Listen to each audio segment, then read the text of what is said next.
Welcome to Still Growing in Grace, a program dedicated to inspiring joy, giving hope, and delighting in grace. I'm Mike Zenker, and I'll be sharing with you a message of hope that will expand your understanding of God's love and amazing grace. God already deeply loves you, totally accepts you, and really, really likes you. Growing in Grace Ministries Canada and Hope Fellowship, your community church, invite you to enjoy today's program as we dig deeper into what it means to be still growing in grace.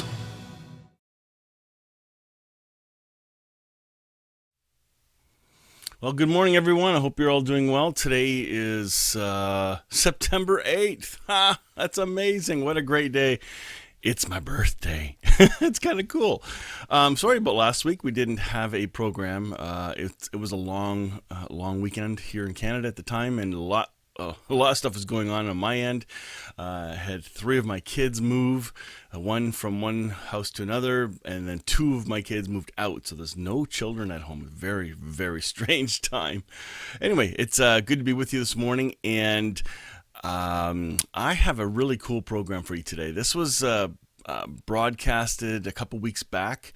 I was invited to be a guest on a panel of 3 other guests with Sherri Pallas of Fireside Creators, and she interviewed us on the topic of what is grace. And I got to chat with 2 really, really good buddies, Paul Gray and Bill Thrasher. Richard Murray was not able to be part of that one. I had hoped he would have. That would have been so cool too. But it was a really good discussion, and thought this is something we should probably share here on Still Growing in Grace. You already know the 2 of them. You don't know Sheri yet. I might have shared one of her programs before. I'm sure I did. But this is another one I think you're going to really love. It's a long one. It's an hour long. So if you can't finish it, come back later to finish it up. But I'm going to hit play right away and not waste too much time, because the content's what we're here to hear today, and I think you'll love it. So let me get to it and hit play. I'll be watching live with you, so I'll be seeing the comments. Feel free to say hello, tell us where you're watching from, and let's enjoy this. Tonight's show is on grace, and we have an all-star panel to discuss it. So let me tell you a little bit about them. First, we have Paul Gray. Paul focuses on helping people experience and enjoy God's love without conditions. His message is grace is unconditional. Love is action, continually working all things for good. Paul found that knowing God personally leads to enjoying and experiencing life at a much higher level. He developed Pure Light Walker, an 8-module personal and group mentoring experience. He is the author of Convertible Conversations, The Fishnet Experience, Notes from Papa, and Grace Is. Paul's podcast, Great to All, features weekly interviews with worldwide members of the Grace Ultimate Reconciliation team. Welcome, Paul. Thank you for joining us. Hey, thanks for having me. It's a privilege. Thank you. I think it's a privilege to have you. So thanks. It's definitely mutual. Good. Good. Our next guest is Mike Zenker. Mike became a pastor in 1990 and has been on the senior pastor of Hope Fellowship Community Church in Waterloo, Ontario since December of 2003. He launched Growing in Grace Ministries in Canada in 2006, which is teaching ministry focused on an identity in Christ and understanding forgiveness. Mike's life has been a journey of unlearning religion and discovering a greater grace. He serves as a fire department, long-term care, and funeral home chaplain, providing hope, love, and light to all those enduring hard times. Welcome, Mike. Good to have you back. Oh, it's going to be fun. And definitely last but not least, we have Bill Thrasher. Bill is the author of The Jesus Purpose, Born to Die, Created to Live. He lives in Woodstock, Georgia with his wife, Christina, son Will, daughter Ashley, and pound puppy Piper. He hosts Unleashed community gatherings, is a member of the Marine Corps League, and works with several outreach missions. For the past 20 years, he has rose through the ranks of his commercial audiovisual industry and is currently the Senior Vice President at AV Tech Media Solutions. Bill is a supernaturally gifted roller skater, enjoys attending Georgia Tech football games, listening to great music, watching Marvel movies, playing outdoors, spending quality time with his family, and living this adventure called life. When Bill. How's it going? You had me at roller skater. Oh, me too. When you got it, right? Yeah, I still have mine. I have running shoe roller skates. On my feet, I just glide. It's supernatural. It really is. I can't. It works. That's the kind of crew I want to be with. So I was raised in the church as an evangelical and in the Assembly of God. So sorry. That's okay. I went to a Christian school for most of my schooling, and yet I knew nothing about grace. I knew about judgment, condemnation, hellfire, and brimstone, but grace only appeared in the song. Until a couple years ago, I said that if I get to heaven and I see Hitler, I'm going to be furious. I thought it was the ultimate form of injustice. If I worked so hard to be a good Christian girl in order to get to heaven, and someone so heinous was there too, I wanted nothing to do with it. And then I saw Nadia Bowles-Weber speak on grace, and she actually used Hitler as an example of God's grace. After some anger, denial, cognitive dissonance, my limited perception of God's love and what unconditional love really means exploded my mind. My box of limited understanding collapsed. In understanding what true grace is, it gave me something superior to man to reach for, something beyond my understanding, but pure. I removed the boundaries my humanity put on love. Paul, you say that grace is love in action, and I think that's perfect. Can you expand on that? Well, God is love, and excuse me, God continually is working all things for the good. He's continually blessing all of us. I love the Passion translation of Galatians 5:22, which says correctly, in my opinion, that the fruit of the Spirit is God's agape, unconditional love, in all its many expressions, there, and then joy, peace, patience. So everything that God does flows from who God is, God's unconditional love. And his grace, God's grace, is just simply God's goodness flowing out from God all the time, flowing out from in us, because that's where God is, and then flowing out of us into everyone else. It's just continually in action for a purpose to bless us and to bless other people through us, and working towards the ultimate reconciliation of all people. Well, I've said for years that, it's really easy to love when things are good. And when things are bad, it's more difficult. Like if you get run off the road, I am a total road rager, right?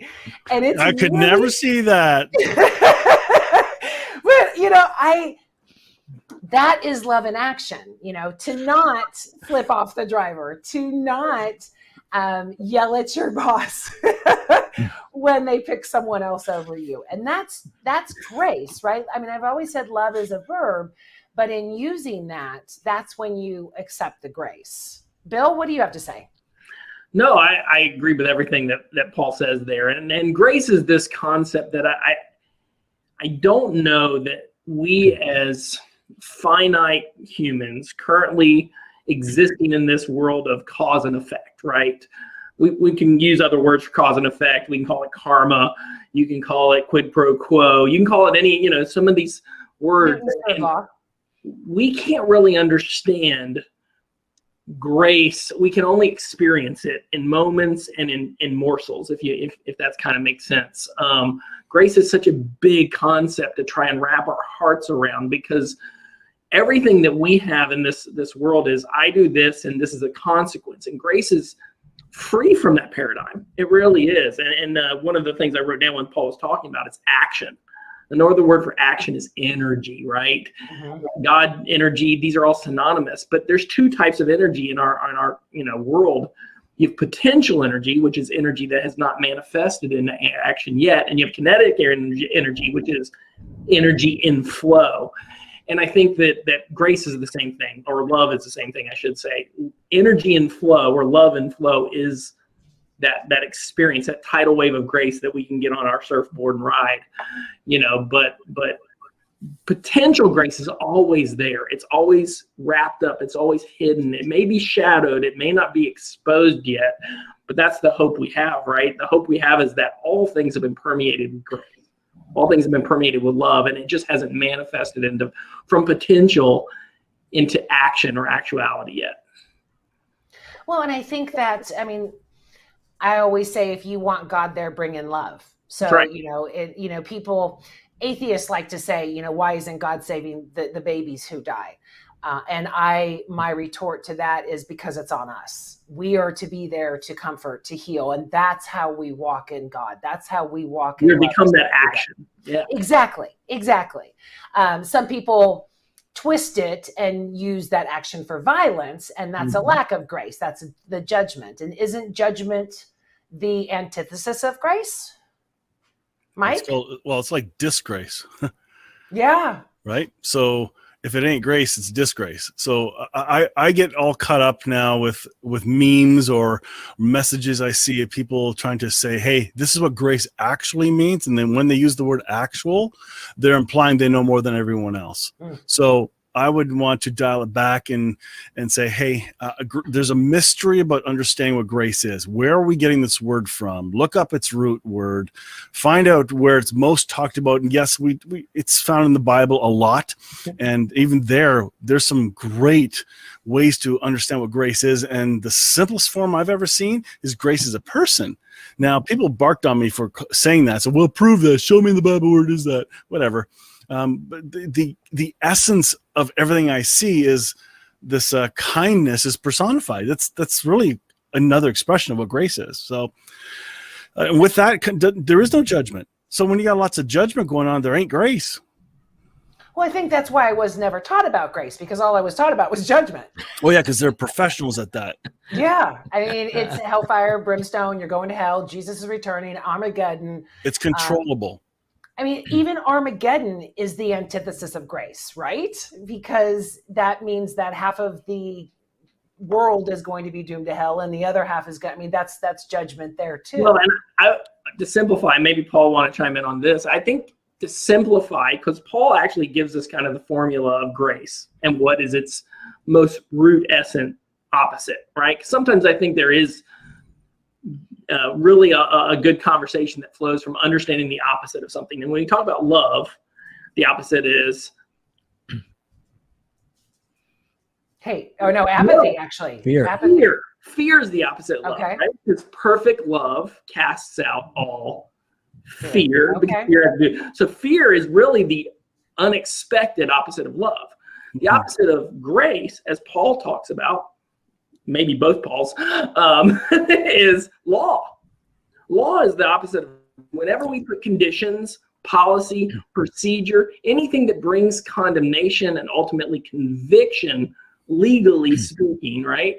That is where we get into this bind of judgment, just like you said. So it's attached to judgment.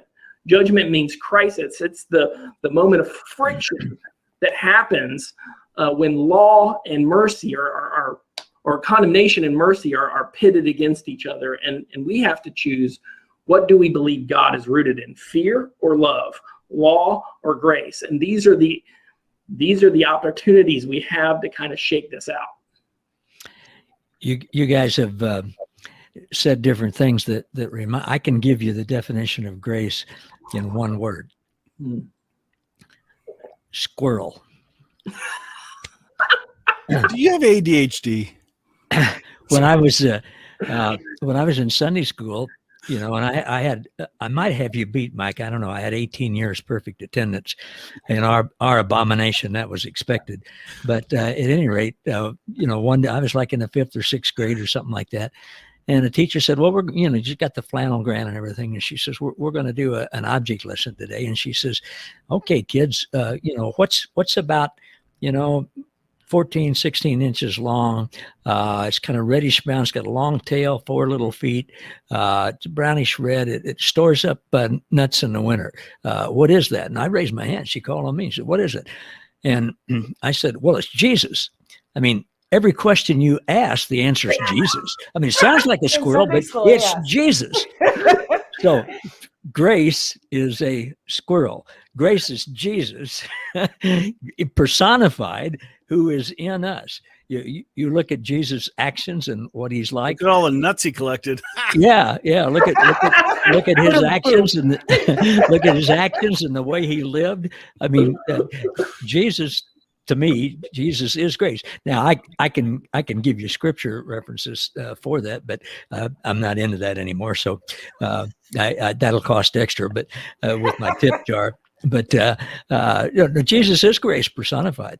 There's no condemnation. There's no condemnation, right? Yeah, I even today I call the Father Papa. I call Jesus, and these days I call the Holy Spirit grace.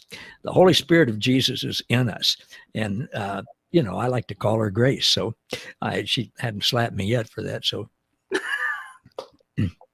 well, Grace wouldn't slap you, right? Isn't that the whole point? Right. Have I opened up several can of worms already?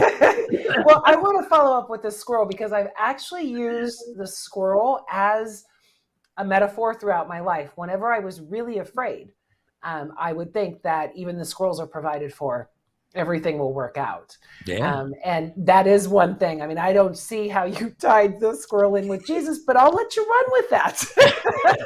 I wanted to follow up with what Bill said, though, because it is, that is what Jesus said, was that you to have love instead of law.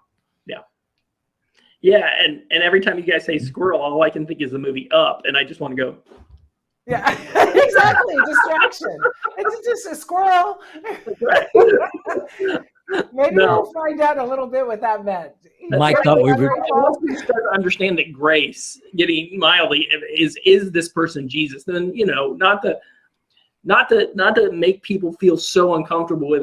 I mean, you're talking to 3 Jesus guys. You just are. I know these 2 gentlemen very well, and we just see that this embodiment, this incarnation of what we see as perfect love, right, reveals something about this cosmos and about who we are and who God is, all simultaneously. And if that's true, that this image of God is on a cross, right, and forgiving all humanity, drawing all creation into himself, never counting trespasses against anyone ever. And that is the essence of love. That is the essence of action to love, grace. Then, I mean, what else could we want? More could we want in our understanding of what we define as God, like loosely define as God, using that word or any other word, right?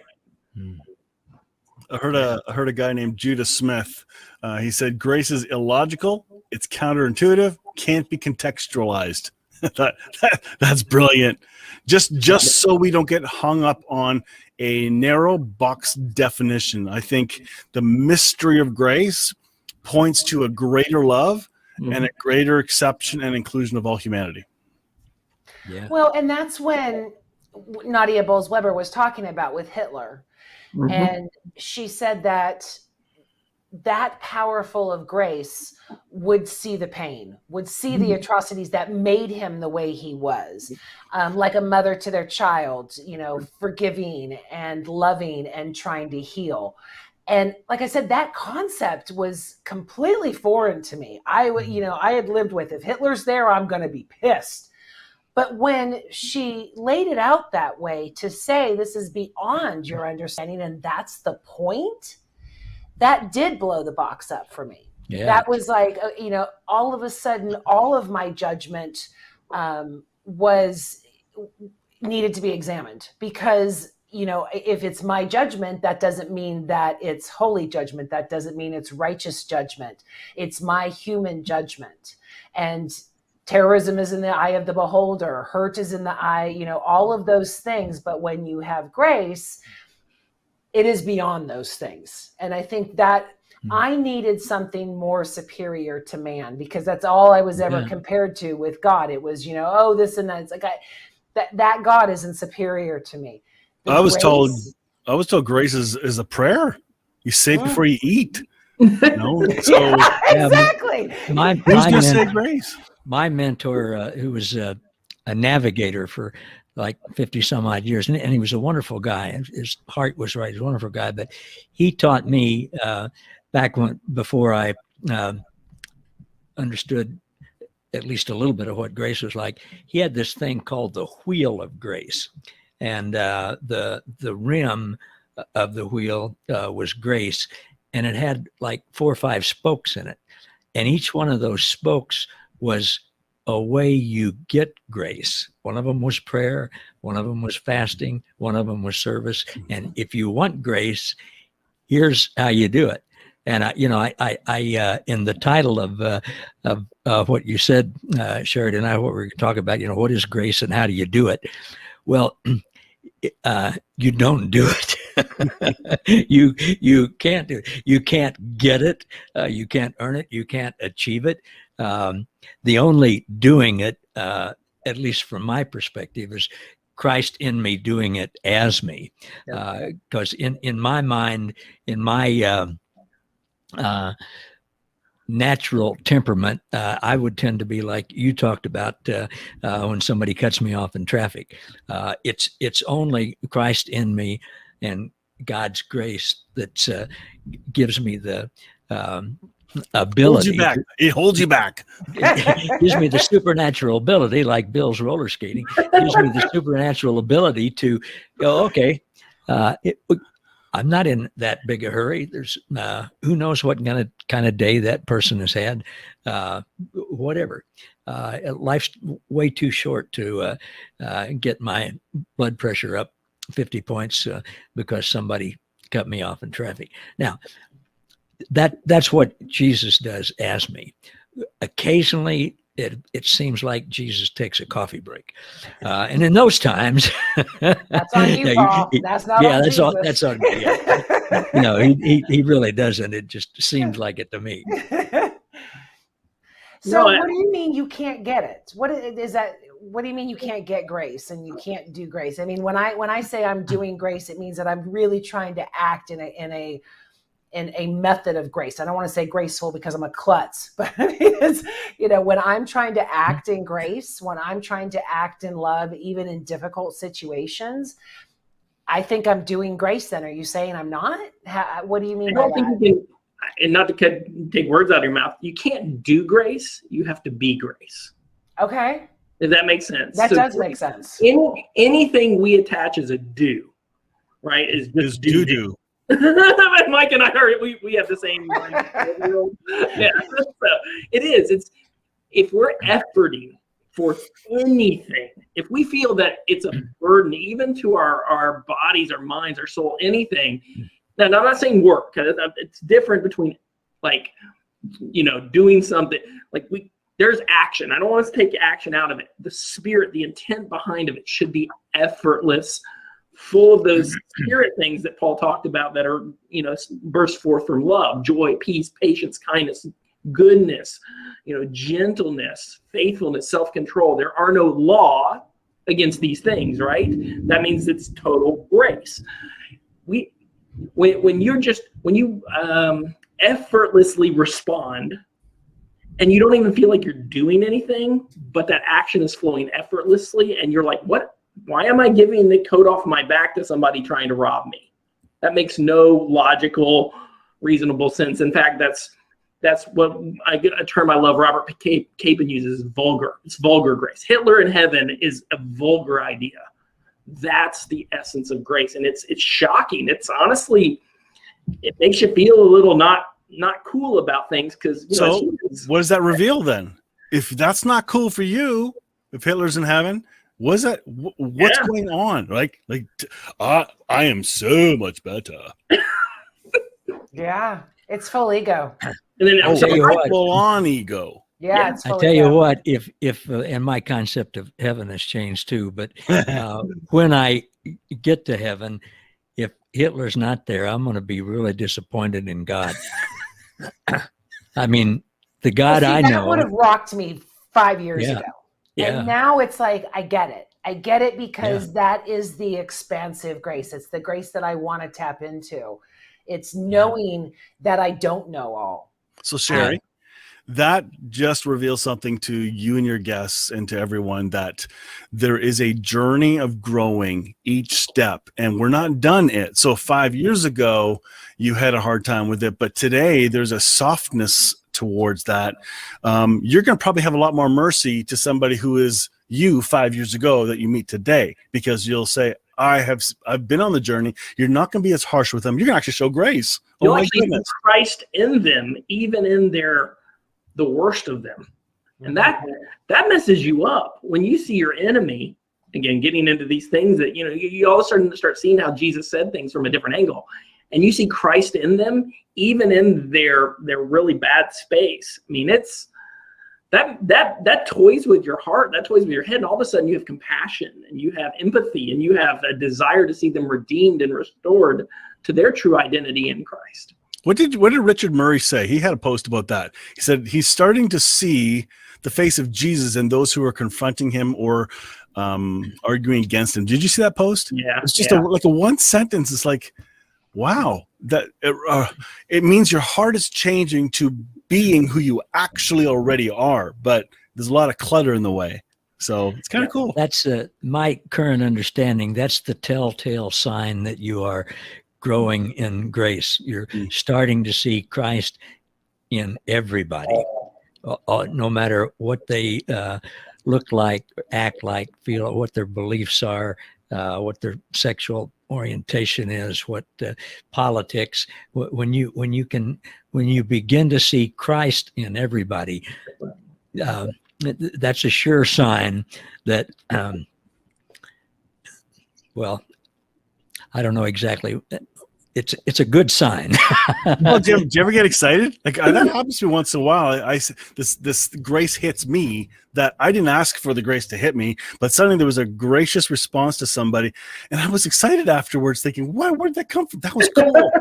Oh man, you're good at what you do. It's like it's kind of cool. Yeah. You can't plan it. You can't organize it. And I think, Sheri, you were talking about this at the very beginning. How do we do grace? You can't. Grace lives in and wants to flow out of us. It's like telling a peach tree to grow a peach. Do you in the middle of the night when it's all foggy, do you hear the tree going, trying to squeeze out a peach? No. Well, in my teenage years, I did. Yeah, one of the words that we've tossed around some is religion, and that obviously can mean a lot of things to different people. To me, religion means any attempt on our part to gain or maintain a right relationship with God. And so if we're trying to do grace in order to get brownie points with God, or to prove that we're a, quote, good Christian, unquote, or to try to be like Christ or whatever, if we're trying to do that, then it's not grace. It's religion. It's us trying to do something to gain or maintain a right relationship with God, when in fact, in truth, we were given that right relationship with God by grace before the beginning of time. Right. Ephesians 1 specifically says, because of God's great love and his grace, he included us in Christ before the beginning of time. So all by his love and grace. So anytime we try to get what we already have, then we're working at it. And that's why I said, up front, if you're trying to do grace, it's not grace. Now, I don't know if that makes any sense. Okay, let me stop you there because I'm a little bit confused. So again, I wanted to have this show because I don't know. Okay, so let me just make that clear. I really wanted to learn from you guys. So I had a situation that was a very difficult situation, and I needed to reach out to someone who I don't like. And in order to communicate with her, I needed to step back and say, how can I approach this with love? It's a very difficult situation. It's a legal issue on top of it. And how can I do this? And I thought, if I was in this situation, I would want grace on me. And so this is the way that I'm going to practice grace. I'm going to tell her everything that needs to happen. I'm going to assure her that this is what's going to happen. And if not, this is going to be the consequences. But a heads up, this is what's happening. That was the most grace I could muster in such a situation. Poor girl. So doesn't that mean that I was doing grace? I mean, when I'm trying to embody grace and I'm trying to live according to grace, isn't that doing grace? Can I be a bad guy? Sure. No. I thought I was going to have to answer that. That is a question. So tell me why. I mean, here's what we do. And listen, I think as humans, this is why grace is so difficult. And it is, because I don't do it very well all the time. Do it, right? I don't do it very well all the time. Anytime we put a stipulation, you said it was a legal matter, and this is what's going to happen if you do something. And I had to put boundaries, and we put bindings. Bindings is another word for religion. We do law. That's what we do. All of us, all the time. We ate from the tree of the knowledge of good and evil. Call it the tree of law, call it the tree of morality, call it the tree of ethics, call it whatever you want. That's what we do. That's not who we are. Our essence isn't that. A 2-year-old doesn't demand you. Well, that's probably a bad example. Yes, they do. Right? Grace is the one that sacrifices itself to a point that you just go, no, don't, that you can't. No, Jesus, don't lay down your life for everybody. I mean, no. I mean, lay down your life for good people. Or, That's not what Jesus did, though. Jesus no, exactly. He didn't. He did it for everybody, right? Yeah. You don't take somebody who's sticking you up and saying, give me your money, give me your wallet, give me everything. Go, sure, here's my wallet. And while I'm at it, here's my code, here's my ATM, here's my PIN number. Why don't you come over and actually hang out in my house, eat all my food. Let me love you the way you were meant to be loved. Let me show you a place in a life that you don't even know you deserve, because I believe that you are worth it. Okay, and you can have everything. Pause. Yeah. You just said it, that you do not deserve. You haven't earned that. Spring on that, because you just deserve's probably the wrong word. You haven't earned. No, it's good. Somebody's asking. Perfect, yeah. Deserved with your efforts, but you do deserve it by your identity of humanity and divinity that is intertwined within you as a person, as a life that matters. Okay, so let's build on that analogy. Someone is holding me up. They have a gun to me. I'm not supposed to just lay down, even though it's supposed to turn the other cheek. You have 4 of them. Yeah. if I was, I don't even know the right word. If I was living in grace, I would say, let's go to have a meal. I would want to give him a hug. I mean, no? It doesn't make sense, does it?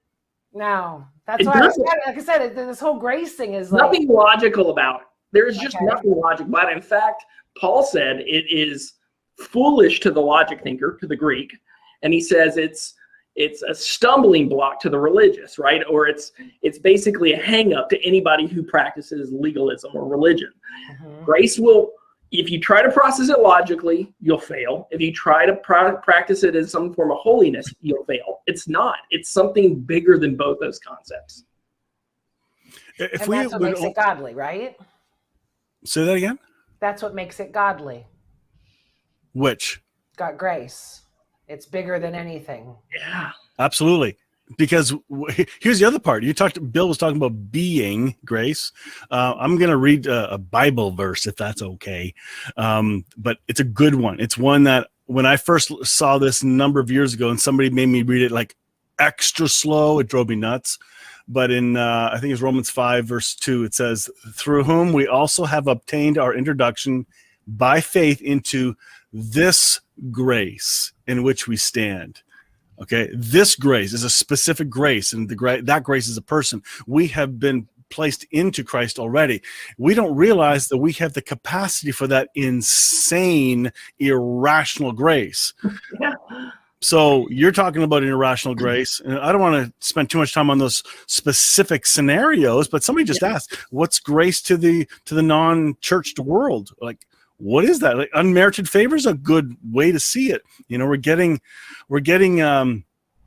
talking about grace clearly from a kind of a spiritual place, which is what this show is about. There's a spirituality here that's important. But even in the world, I do funerals, let's say, okay? I see grace happening all the time with the extra kindness being shown to those who are grieving. That is grace. You want a practical application? Right there. You be kind. Those kinds of things. I think that's a neat direction to head on. There was, I agree. There was just someone just posted, describe grace for those who aren't Christians. I pretty much see examples of grace in those who aren't Christians. And many times people who call themselves Christians are the most judgmental, least graceful people I have ever encountered. So that might blow up some people's screens, but I want to go back to every week we do it. Don't worry. Yeah, I want to go back to that original question. You know, what do you do when somebody wrongs you, when all of that kind of stuff? I have another very simple answer for that. This is just for me, and I'm not saying it's easy, but it's very simple. I'm learning to just take a deep breath. Peace who lives in me. What do you want me to do right now? What do you want me to say? And then just, I use the acrostic STOP, S-T-O-P. For me, it's simply take off Paul and listen to grace in me. What do you know, sometimes I'll hear run like hell, you know, you get out of here. Or sometimes it's give them a hug, whatever it is. If I try to do grace to that person that's treating me rudely or hurting me or whatever, most of the time the outcome's not going to be good. And I'm not telling you I do this 100% of the time, but here's my goal. And here's what I try to do is I stop and I just listen to grace in me. So what do you want me to do? What do you want me to say? And, you know, somebody's got a thing up right now. I think we need to be careful, especially in the situations of sexual assault here. Well, of course we do. We need to, we never excuse behavior that hurts people. I mean, we don't excuse that. We don't condone that. And at least what I'm seeing with my current understanding of grace is the Holy Spirit knows what's going on in that other person's life, knows what's going on in the whole situation with everything. We have the mind of Christ in us. I mean, it says that in your book.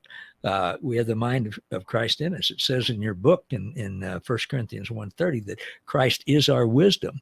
So if we want to know what to do, rather than trying to come up with what to do on ourselves, by ourselves, is ask Christ in you, grace in you. What do you want me to do right now? And then do that. That's what obedience is. We've been taught that obedience is following rules. Obedience is doing whatever grace, the Holy Spirit in you, asks you to do in any given moment for any specific person. We've been talking about God is good. Well, there are two Greek words for good. There's at least one, probably more, Hebrew word for good, but they all mean goodness or kindness. They can be translated either way. Kindness is goodness in action. You can be a good person, but if you have the ability to meet somebody's need where it's at, if you have that ability and don't do it, you may be good, but you're not being kind. Kindness is taking the ability that you have and giving it to a person who's in need, even when they don't deserve it, because I won't go into the deserve thing, but it could be it could be, somebody who's, comes around a corner after I get out of a restaurant and puts a gun in my face and wants my wallet. It could be that person's mom or wife is dying because they don't have enough money to do whatever. And the Holy Spirit might say, give them your billfold. It's only money. You got more money. I mean, and I'll give you more money. Give it. Now that's a stark example, but I'm just learning. And again, I'm not saying I have arrived or by any means, or that I do this every time, but I have found that it never fails. So can I jump in for a sec? Yeah, Of course. You talked about kindness and good, and you tied it to a situation. I think we can get run off the rails real quick if we talk about a situation like being held up with a gun. Now we're setting a new precedent, a new law, a new principle of how we're supposed to act. And now we got goofy religious people giving in a really weird way, creating harmful situations. Correct. It's like a sexual assault. I was sexually assaulted. We talked about this in a program on forgiveness not too long ago. I think is Anna the one that was in our group? Yeah. Yes. Hi, Anna. So in that situation, she can be good and kind, but she can kindly take that person to court and sue their donkey off. Hold them accountable. There's a way to do this, forgiving them and be gracious and hold them accountable in public. There's a disconnect in churchianity that says, hey, you can't mix those two. Oh, yes, you can. And maybe we don't know exactly how, but if we set a precedent, here's how you're supposed to act in certain situations, we've become a new legalistic flow. We've created law. Yes. Law. And here's the twist. I saw that happening in the discussion. I want to make sure. Yeah, I think Mike nailed it. And I think this is the twist of grace, which again, it's so irrational and bass-backwards. It really is. It fools with our minds in some ways, because the second we think we have it, it'll pivot on us and move, and that's okay. It's a dancer, right? It's always in motion. And the thing about grace that's just so aggravating, I mean that in the most wonderful of ways, is that grace is what makes us who we really are. Law, in any way, any shape, any form, even if we think it's the best thing for our mind, right? If we think, don't murder, don't murder, don't murder, don't murder, I've never murdered. We're actually setting the bar so low in our being that we don't really understand that anger in our heart is the same thing as murder. Well, Jesus called it out on the Sermon on the Mount. In other words, we miss the point that grace in one moment says, give them your wallet. Grace in another moment says, protect your wife. Grace doesn't do one thing. Grace is dynamic and totally spastic in the most beautiful way. And it doesn't look religious. Yeah. No. Yeah. I love that. Yeah. And thank you for clarifying that. Yeah. So to tie into the show, with the one that you were on, Mike, on forgiveness, grace is what forgives, right? Yes, and forgiveness does not mean a bunch of other things too. I think it's these terms that have to be better defined because we attach religious definitions to them, and the religious definitions are legalistic. They bind you. So now you don't have room to think for yourself or see more hope-filled perspectives. Yeah. I'm kind of thinking I should send Anna a link and get her on this show since she has so many questions. If she fits in, bring her in. Yeah. Yeah. And I, forgiveness, just like Mike said, we tend to tie this so much, again, against conditions. And I want to kind of pull it back to that. And it's so difficult for us as humans. And so this is the paradox, because I think that's the word we all need to rest in, is paradox. Is on one hand, we are, again, existent. We are physically bound into a world of law, whether we like it or not. There's physical laws. If I go jump off a 2-story building, I'm going to break my legs, more than likely. The law of gravity is going to bring me down. But in God's kingdom, the quantum realm, the ether, the space between spaces, the love that exists that binds all creation together, those laws don't apply the same way. There's a transcendency there that says, listen, forgiveness inside of the fixed realm isn't indicative of what's going on in the greater realm that is taking this tapestry of madness and weaving it together into a mosaic of beauty, right? And so I think we have to be comfortable enough to rest in the paradox sometimes and realize that you can't box this in sometimes. We want an answer, and sometimes the answer isn't articulatable. So people try to say that grace is a license to sin. Yeah. Right? That's a typical response. That, you're saying free grace, we're under grace, that means I can do whatever I want. Well, honestly, you can. My question is, do you know who you are? Right? That's a big one. So grace is not the permission slip to do wrong. It's the freedom to do all that is right. And so even I forget where it says it, but true grace leads us to deny ungodliness. Like real grace will say no to the hurtful things. That's the purest opposite I've seen. Like, I don't know. It's not as complicated as we think. And like whoever it was who just wrote, Michelle said, we're trying to define grace like we're trying to define God. It's a mystery. It's a huge map. It's not a singular thing. Yeah. Yeah, for sure. Well, and we're all coming from a human perspective, which puts, boxes on everything. From birth, basically, we put boxes on and we rely on our own understanding. I know this is a hot button issue, but it's something that really resonated with me. Osama bin Laden. Osama bin Laden thought that he was righteous. Osama bin Laden thought he was protecting his people. Osama bin Laden was retaliating for everything that the Americans has ever done. He really felt in the name of God that he was righteous. As Americans, we disagree, of course, right? So what is righteous? I'm Canadian. Okay, sorry. I forgot. It's always an international show. But yes, I mean, as an American, it's to not detach myself, and say, no, he was wrong. We're right. Grace comes in on that and says, that's where grace comes in and says, leave it not up to your own understanding. This is not beyond, he thought he was righteous. You think you are righteous. Grace brings everything together. Right? Well, I think you just kind of nailed something hard, because he was living under a belief of who he thought God was. Yeah. And it was an incomplete concept, and so is mine.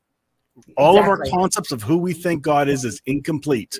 When the religious world is caught up in defining and being the determinators of who God is, they start a denomination or a movement, right? Yeah. So it's happened. So when we make fun of Osama and see him as unrighteous and terrible thing, how can you do that? Even his faith is so awful.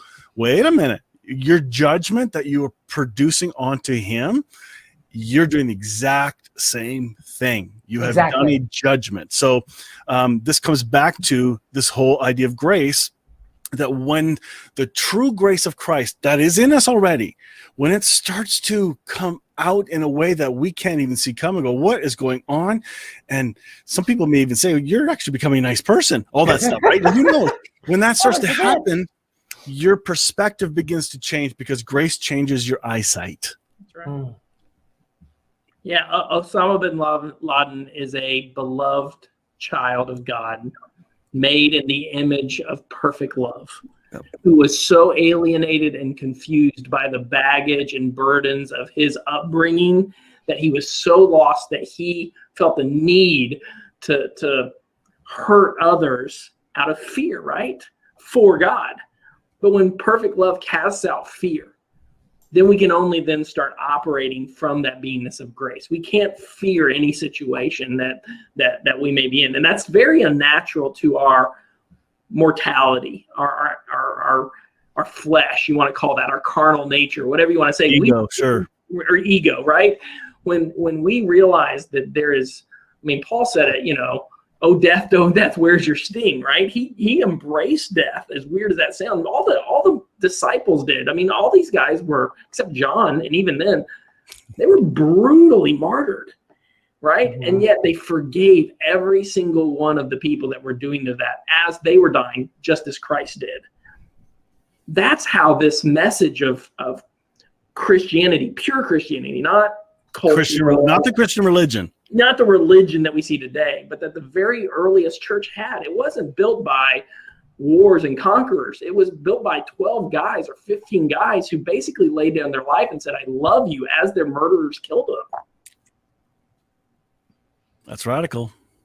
That's very radical. That's irrational. What the heck? Yeah. I mean, it's so easy to judge, right? That's why we do it all the time. It's so easy to judge. It's so easy to hate.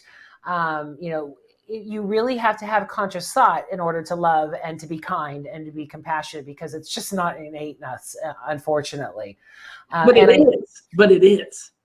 That's the twist. It is. Wow. Okay. So much baggage on top of it, and that's what grace does. Wow, that's good. It plants that seed, and then you realize that that well, as Jesus said, the well of living water is in you, and you pop that cork, and all of a sudden it just starts taking over, and you do things that you're like, that doesn't make. Why am I doing this? This person hates me, or I hate this person. I shouldn't do this. This makes no sense whatsoever. I've given them 7 times and they've screwed me over 7 times, but I'm going to let them screw me over 70 times because that's what grace does, and it doesn't make any darn sense.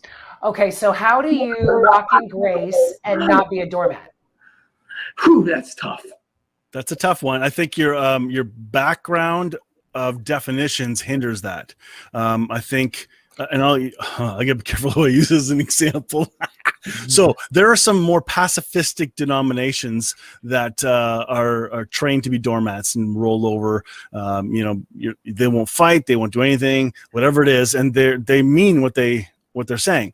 But the doormat mentality could actually show an incomplete picture or belief of who you really are. Yeah. Right. You said something, Bill. In just a second. Can I bring up a David Hayward cartoon he just posted today? Sure. In light of what Bill just said, it says the best healing is when you realize you're not broken and don't need fixing. I thought, holy, this is back to identity. That's back to grace, the grace that's in you. Sorry, that was just, I couldn't help that. It was just so cool. Yeah. Well, somebody just posted, somebody else said, even a wretch like me, and somebody else said, you're not a wretch. You weren't born a wretch. We weren't born wretches. I mean, right. Bad theology and a good song. Son like me. I changed it to son, but you can say daughter or child.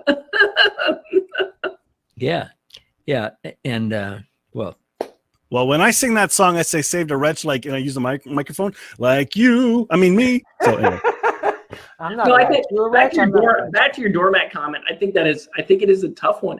And what we have to do is we have to grow in our own identity first. And sometimes there's going to be seasons of that. I think that's the other part of grace that I think can get people out of sorts is the idea of impatience. There are seasons, and this is going to sound crazy, maybe even in this group, and I don't mean it to, but I needed the evangelical church in my life, personally, me, for a season. I did. I have grace for that, for me now, looking back at that kid who needed that season of structure and binding and protection to walk through some things that I wasn't ready for yet.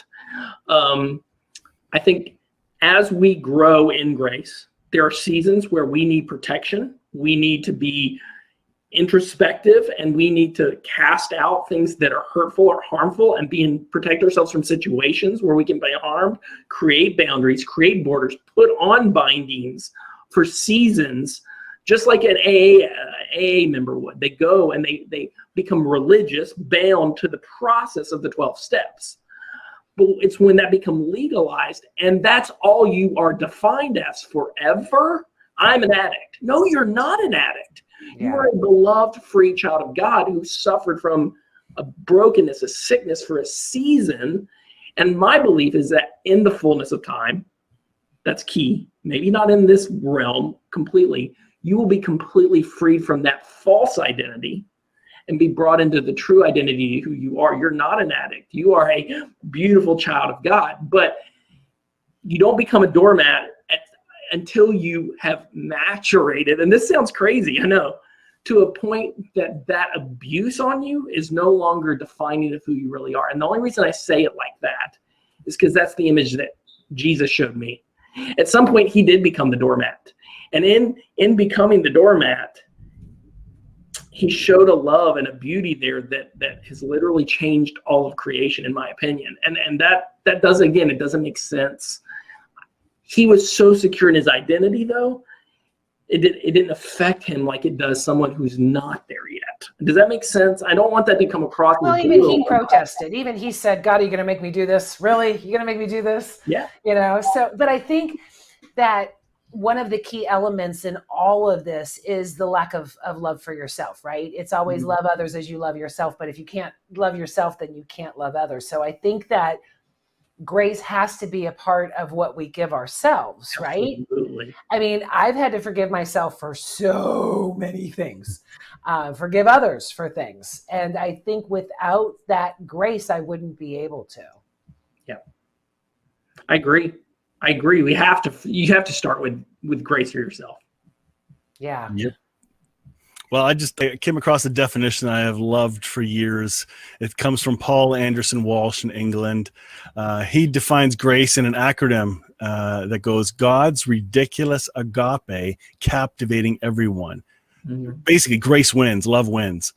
And when we wake up to the reality that we're captivated by his love, grace begins to take root in a more practical awareness, and then begins the journey of maturing in us. So I think it's pretty exciting. I think it gives us something to strive for. Sure. Because there's a maturity level, or striving not to. What was that, Bill? Or resting. Resting. Yeah. That's the cool. Grace is not an effort, self-effort of trying to achieve something, but rather there's the effort of trusting Christ in us. If you're going to put effort into something, put it into the work of trusting Jesus in you. That's the work. It doesn't mean we sit around and, so when's this grace going to come? I'm going to eat some potato chips, and once it comes, I might recognize it. That's not like that at all. Grace is in us. I feel offended by that. there's an active involvement and participation. Yeah. Just like the Trinity is a participatory relationship, we're included in that, and that's, to me, the glue of grace. Yeah, do you have to work to love your children? No. Well, I mean, not. What? I got a 16 and an 18-year-old. Yeah. I know. When they're younger, here we go. I mean, but in reality, you don't have to try to love them, to like them. You have to try. That's it. Healthy, and I say this in all seriousness, healthy people don't have to effort loving their children. Healthy people don't have to effort to do things for their children. Where I mentioned right before, we're about to move my son to actually down near Sheri for college. He's 18. He's going to USF, and my wife, I love her to death, but she gets a little carried away sometimes with these opportunities to get this, and he needs a caddy for his shower, and he needs this and he needs this, and that's grace. It's just this effortless overflow of hyper abounding joy and favor and provision and whatever, because she just can't help herself. And that's what God does to us first. And then when we start to reflect who we are, which is just like him, we start to do that for others. And it's easy for the people that we effortlessly love. But the more people we begin to effortlessly love, the more people we do that for. And it's funny, that's the thing that actually makes them do the same thing. It's not condemning them, saying, you need to get right with God. You need to buy people more stuff, and no, it's the opposite. It's the effortless. Hey, I love you. Here, I bought you a coffee today. I don't know you. I know. And then they do that. It sounds, but that's what, and if we as a community of believers in Christ and beyond that, unbelievers, it doesn't matter who you are, begin to respond to people in that way, it happens. But the second we try to legalize it, put a law on it, put a stamp on it, and hold people accountable against it, we ruin it. Yeah. That doesn't make sense, because that's what we as humans do and want to do. Yeah. Yeah. It definitely shows our humanity. And here's the twist. That's okay too. Yeah. We're here for that. We're here okay. for a human experience. Right? So when we screw it up, Grace is still there. Well, we are at the top of the hour. That flew by, and I can't wait to continue this conversation in VIP. I want to thank you, gentlemen, so much. By the way, this is the first time that we've had an all-male panel, so I want to thank you so much for being here. I see a female there. Well, I'm not the panel. I'm the I guess these days you can't ask. Well, don't talk about Mike like that. You're the panel. I'm the hostess. So David made sure. David, the link will appear in Fireside VIP in about 2 minutes. So you'll be able to link in there. Anna, definitely jump over. I'd love to talk to you. But I'm going to send you guys backstage. Thank you so very much. First, I want to walk through. Paul, do you have any final thoughts, or where can people find you? Well, I'm all over Facebook, and you can. I have a podcast called Grace with Paul Gray, which I've interviewed both of these friends on, and it's wherever you get podcast. Grace with Paul Gray, appropriate for. No, it's called Grace to All with Paul Gray. Grace to All with Paul Gray. Yeah, my books are on Amazon, and I'd love to connect with people. Thank you, Bill. Yeah, my name's Bill Thrasher. You can find me again mostly on Facebook. I'm on Twitter. I'm on Instagram. I don't post there nearly as often. I run a community there, private group, a safe group called the Jesus Purpose Community. I don't hold back there at all, but it is a Jesus focused group where we just challenge the status quo, and we talk about topics just like this all the time, mostly in written, in Facebook posting kind of form. Fantastic. Mike? All I'd say is the easiest is look up Michael Zenker on YouTube, and you'll hear my weekly Sunday church services that are actually kind of okay. And then I do a weekly program called Still Growing in Grace, because we're still all growing in grace. No one's arrived. And we just talk through the topics like you are here, which is great, because I think the more we have great conversations like this, the more fun it is. So that's the easiest place. I love this show, and I love you guys for showing. I gotta post this up, because this I just think is absolutely hilarious. I'm an honorary man today. I saw that. That was awesome.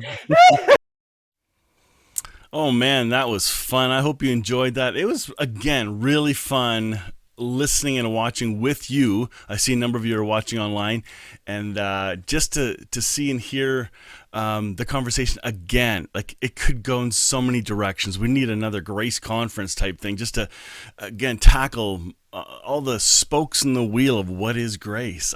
I'm looking forward to that. So let's say hello to a few folks. We got Sandra in the UK watching, Linda down in Walsburg. Hey, Linda. And Jim down in Windsor. Woohoo. Marianne in Australia. You're just heading to bed now, I think, right? Yes. Fantastic. Listen, this has been a lot of fun, and it's been a whole hour, and I could have just kept listening. It's been great stuff. So we're looking forward to having more. Next week, we might continue the series on heaven. What is heaven? We might do a quick detour. You never know what happens with the topics, but I'm going to connect with Richard and Bill. Otherwise, I've got some Marianne and Andre Rabe interviews to share with you, and I'm hoping to record a bunch more interviews soon. Stay tuned to, I'm working on a conference idea on healing life's hurts through understanding forgiveness, and having a panel of people speak to the topic from their perspectives. I've done a series over and over again on that topic, and it's more of a teaching course almost. But this conference, I want to expand and have different teachers share from their lens. And Marianne and Andre Rabe have already agreed to say and said yes, they'd like to be part of that. And I'm reaching out to a few other people as well. And hopefully we can have something by mid to end of November, have an online event. Stay tuned for that. I'm saying it to force myself to get going on this too. So hold me accountable. I want to get this rolling. So that's all I got for today. You guys have a fantastic day, and we will catch you next week. Thanks for watching. Share if you like this, and we'll catch you next time. Join me next time on Still Growing in Grace for more good news. Enjoy previous episodes by downloading our podcast at growingingrace.ca. You can also visit hopefellowshipycc.com to find our service times and location. If this show has been an encouragement to you, please consider making a donation today at growingingrace.ca and help us keep spreading this good news. Thank you again for tuning in to Still Growing in Grace.